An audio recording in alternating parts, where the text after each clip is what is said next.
મિત્રો good morning, Har Har Mahadev. તો અમે જો અત્યારે આવે છે કાનભાઈ ને અવધેશભાઈ બધા ગામમાં, કારણ કે વરસાદ રહી ગયો છે, વાડિયા લાઈટ વહી ગઈ છે। તો જો આ ખાલી ગામ નદીનો નજારો જો એકવાર તમે, કેટલું કેટલું પાણી જાય છે। ગામ લોકો બધા જો પાણી જોવા મળે આવેલા છે।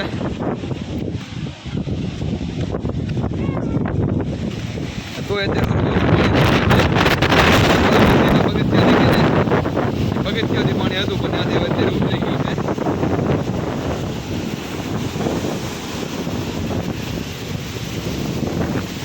હાલો તો હવે ગામમાં ઘડીક જાય ફોન સાથે મૂકવા। હેલો મિત્રો, તો અમે જવા નીકળી ગયા છીએ હવે ડેમ જોવા, કારણ કે વરસાદ રહી ગયો છે। એક નાનો ચેકડેમ આવેલો છે, મતલબ આવા ગામને પાણી પૂરું પડે એ જોવા જાય છે। તો જાય છે ડેમ જોવા, हालो तो देखिए दोस्तों, अभी आप यहाँ पर देख सकते हो काफी सारा पानी इस धोध में जा रहा है। आपको अंदाजा भी नहीं है यहाँ पे कितना पानी है। ये देखिए दोस्तों, ये धोध हमें देख के तो हमके चक्कर आ रहा है दोस्तों। ये देखिए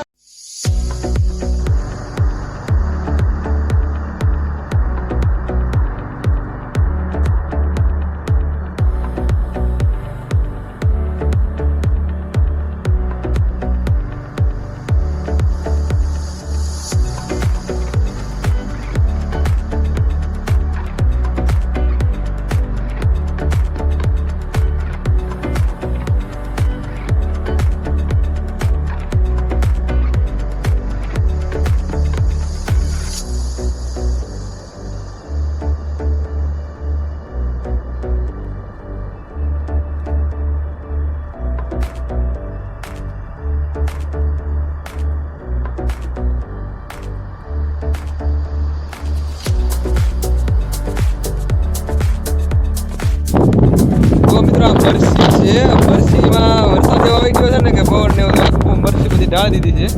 જો તો મરસા અત્યારે એમ બધા કાંઈ કામના નહીં, મતલબ મરસાનો બગાડ જ થાય, મતલબ એટલું નુકસાન છે આ મરસીમાં। જો લગભગ 15 વીઘાની મરસી છે, આમ દેખાય ત્યાંથી મરસાનું કેટલું નુકસાન પાણી મરસી।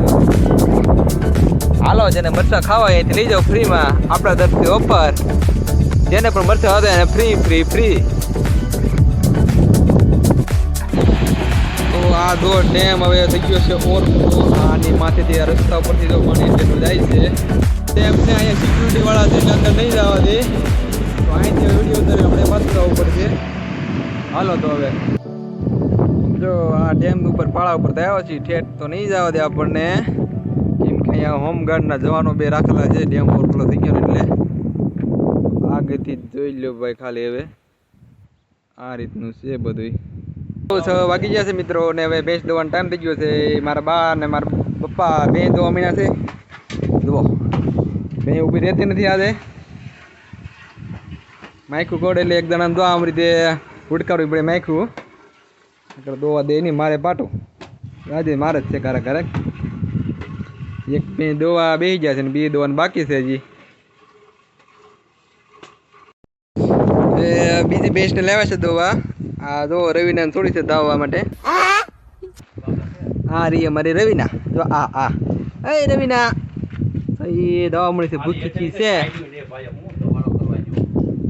બીજી ભેંસને છોડી છે, હવે જો આ કડીક દવા દઈશું પછી એને દવાઈ લઈશું। કાં રવિના મમ્મી ના પાડે તો જો મિત્રો તગાનું પાણી પીર્યું છે પીવા માટે આવ તગારામાં। 2 દિવસથી મીગું તો ભરાઈ ગયું છે વરસાદના પાણીએ। બધા કહે કે મગાના પાણી સારા પીવા માટે ને આમ કઠોળ બઠોળનું શાક બનાવવા માટે, વરસથી સુધી કાંઈ ન થાય, તો ભરાઈ ગયું છે। હવે એને ડબડામાં ભરી લેશું। તો મિત્રો હવે આજના વિડીયોને અહીંયા સમાપ્ત કરીએ, મળીશું ફરી નવા વિડીયોમાં। ત્યાં સુધી બધાને રામ રામ, જય શ્રી કૃષ્ણ।